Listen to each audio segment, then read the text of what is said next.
Assalamualaikum warahmatullahi wabarakatuh. Alhamdulillahirabbil alamin. Assalatu wassalamu ala asrafil anbiya'i wal mursalin sayyidina wa maulana Muhammadin sallallahu alaihi wasallam wa ala alihi wa sahbihi ajma'in, amma ba'd. Yang saya hormati kepada Al-Ustadz Miftahul Huda selaku penempuh mata kuliah pendidikan Islam. Yang saya hormati kepada seluruh mahasiswa STI Al-Azhar, terkhususnya Prodi PAI 4A, singkatnya para jamaah kaum muslimin wal muslimat yang insyaallah diberkahi oleh Allah Subhanahu wa taala. Puji syukur kehadirat Allah Subhanahu wa taala yang memanjatkan taufik dan hidayahnya sehingga kita dapat berkumpul di tempat ini. Salawat serta salam mari kita haturkan buat junjungan kita Nabi Muhammad sallallahu alaihi wasallam beserta para keluarganya, para sahabatnya, para tabi'in bi ihsan ila yaumiddin. Mudah-mudahan dengan kita penuh cinta berselawat kepada beliau, insyaallah akan dikumpulkan bersama beliau di yaumil akhir nanti. Amin amin ya rabbal alamin. Di sini saya akan menjelaskan mengenai tentang ilmu pendidikan Islam. Jadi pendidikan Islam itu adalah yaitu pembentukan karakter setiap muslimin dan muslimat agar menjadi manusia yang berakhlakul karimah sesuai dengan tuntunan Nabi dan Rasul, atau yang berlandaskan dengan Al-Qur'anul Karim. Di sini saya akan menjelaskan mengenai dengan tujuan-tujuan ilmu pendidikan. Ada tujuan itu, tujuan pertama. Tujuan utama yaitu meningkatkan iman dan takwa, memberi pemahaman untuk kebahagiaan dan akhirat, menjadikan manusia mengedepankan Al-Quran. Nah itu tadi, yaitu dengan tujuan dalam rangka untuk mengedepankan Al-Quran Al-Karim. Seperti itu. Contohnya yang telah diterapkan oleh Rasulullah SAW, yaitu untuk menyempurnakan akhlak pada saat itu, yang mana pada saat itu kaum kafir Quraisy itu belum tahu bagaimana yang baik dan bagaimana yang buruk. Dan saat itu memang tidak ada aturan-aturan yang telah ditetapkan oleh Islam, yang mana kegiatan-kegiatan sehari pada saat kaum kafir Quraisy itu melakukan perbuatan yang pertama maksiat yang mereka lakukan. Terus yang kedua, mengupur anak atau bayi perempuan. Ini merupakan akhlak yang tercela dan bukan merupakan pendidikan. Disitulah Rasulullah SAW diutus oleh Allah Subhanahu wa taala, yaitu di Arab, dalam rangka yaitu untuk menyempurnakan akhlak. Sebagaimana yang Allah firmankan dalam Al-Quran, A'udzubillahi minasyaitonirrajim, Bismillahirrahmanirrahim, Ya ayyuhalladzina amanu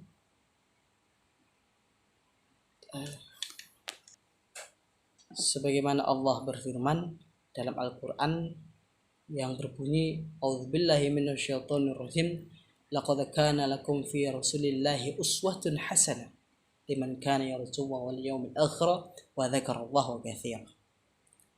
Yaitu pertama itu ya untuk membentuk karakter anak di pada saat zaman jahiliyah dulu. Salah satunya itu, yang kedua untuk menyebarkan agama Islam. Ada tujuan umumnya dalam pendidikan Islam, yaitu membentuk manusia yang berakhlak mulia, berakhlak karimah untuk bisa mempersiapkan menjalankan hidup di dunia dan di akhirat.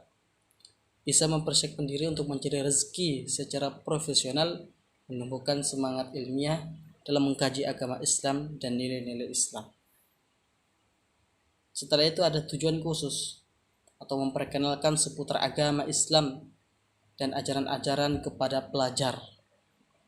Itu sangat penting untuk mengajarkan pendidikan terutama pada jenjang-jenjang mahasiswa atau siswi baik dari SD, SMP, SMA, yaitu dengan tujuan untuk mempelajari pendidikan Islam secara lebih mendalam tentang bagaimana akhlak Nabi, bagaimana tentang sejarah atau tarikh Nabi. Dengan itu mungkin mereka akan termotivasi dengan kisah-kisah tersebut atau akhlak-akhlak tersebut. Yang kedua itu menumbuhkan kesadaran yang benar terhadap agama, termasuk prinsip dan dasar-dasar akhlak sehingga dengan tujuan pendidikan Islam akhlak dapat diaplikasikan dalam kehidupan sehari-hari, yaitu menjalankan apa yang diperintahkan oleh Nabi Muhammad SAW dan dapat diaplikasikan dalam kehidupan sehari-hari. Yang ketiga itu meningkatkan keimanan kepada rukun iman. Salah satunya kita beriman kepada Allah Subhanahu wa taala. Amanu billahi wa malaikatihi wa kutubihi wa rusulihi wa bil yaumil akhir. Yaitu dan keenamnya adalah percaya adanya takdir atau ketetapan dari Allah Subhanahu wa taala. Yang keempat yaitu menemukan minat atau generasi muda atau pelajar untuk menambah pengetahuan keagamaan untuk mengikuti hukum-hukum agama.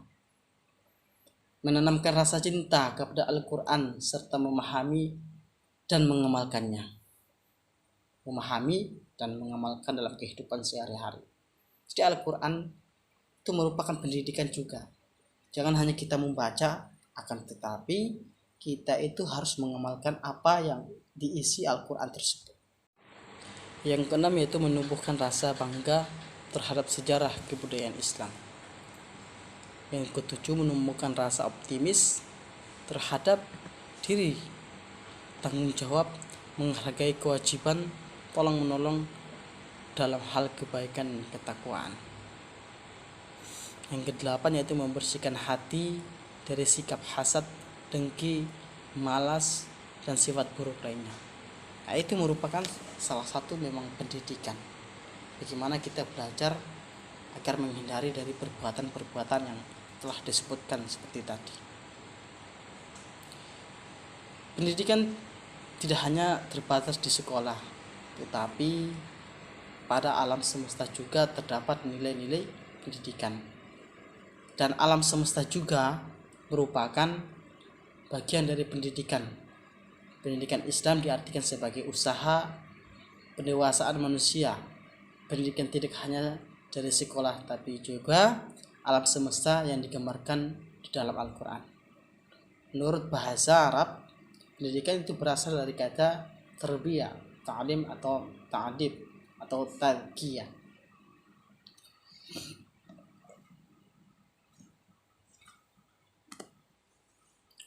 Selanjutnya itu ada dasar-dasar ilmu pendidikan Islam. Yang pertama itu memang dilandaskan pertama oleh Al-Quran, sebagaimana Allah turunkan sampaikan kepada malaikat Jibril untuk menurunkan wahyu kepada Nabi Muhammad. Pendidikan pertama yaitu yang dialami oleh Nabi Muhammad adalah itu pada surah Al-Alaq ayat 1 yang berbunyi a'udzubillahi minasyaitonirrajim iqra bismi rabbikal ladzi khalaqal insana min 'alaq iqra wa rabbukal akram alladzi 'allama bil qalam 'allamal insana ma lam ya'lam. Itu merupakan pendidikan yang bagaimana beliau itu diajarkan untuk tentang qalam, yaitu tentang membaca. Yang kedua adalah hadis. Yang kita simpel saja, hadis itu thalabul ilmi al-faridatul kulli muslim. muslimin maupun muslimat. Jadi menuntut ilmu itu wajib bagi setiap muslimin dan muslimat. Agar kita bisa mengetahui pendidikan itu ke lebih arah yang lebih jelas lagi.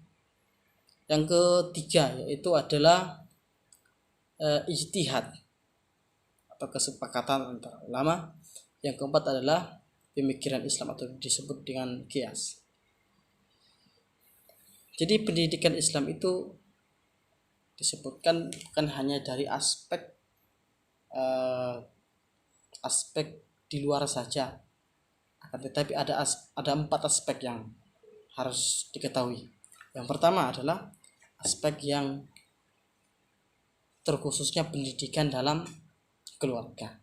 Nah, pendidikan ini itu bagaimana seorang ayah dan ibu, orang tua, peran orang tua itu bagaimana mendidik seorang anak itu yang menjadi baik, berakhlakul karimah.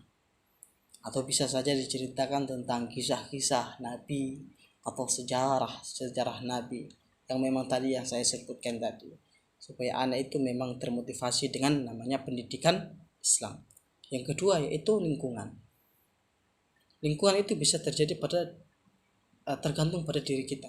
Selama lingkungan yang kita alami itu baik, ya insya Allah yang kita jalankan dalam kehidupan sehari-hari akan baik. Akan tetapi kalau kita alami lingkungan itu yang tidak baik, ya maka diri kita juga akan tidak baik. Yang ketiga yaitu pendidikan guru. Nah, guru bagaimana menunjukkan memberikan perilaku yang baik terhadap pendidiknya. Jadi seperti itu. Mungkin hanya itu yang saya bisa sampaikan, yang saya jelaskan mengenai ilmu pendidikan Islam. Mudah-mudahan dapat bermanfaat untuk kita semua. A'udzubillahi minasyaitonirrajim. Wal asr innal insana lafi khusr illa alladziina aamanu wa 'amilus shalihati wa tawassaw bil haqqi wa tawassaw bis sabr. Subhanakallahumma wa bihamdika asyhadu an la ilaha illa anta astaghfiruka wa atubu ilaik. Assalamualaikum warahmatullahi wabarakatuh.